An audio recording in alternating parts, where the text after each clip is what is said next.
Guys, yan o, Dominar. Yan o, may bagong accessories. Ang tawag dito is tank kit. So parang wings siya ng Dominar oh. Parang laki tignan oh. Oh. Para sa ano na siya, nasa 600cc na siya tignan oh. Ang bili dito sa Shopee, kaya bili mo? 3,000 isang pair.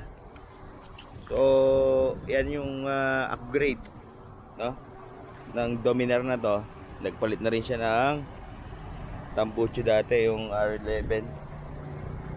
Yan. Yan oh. Pero the best dito, ito lumaki oh. Lumaki yung ano niya, yung muka oh. Pag tinignan nyo oh, parang NK na dating oh, laki.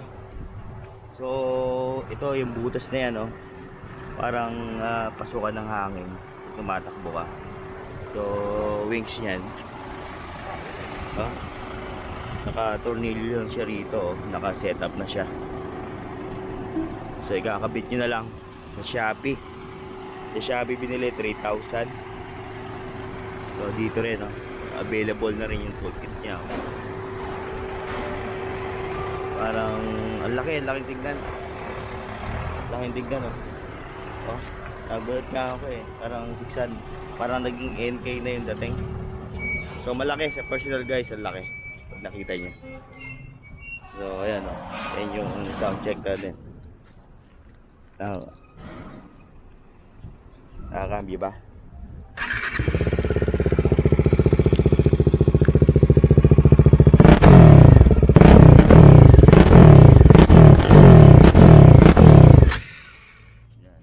R11. Yan, ayan yung iba niya. Pero the best ito.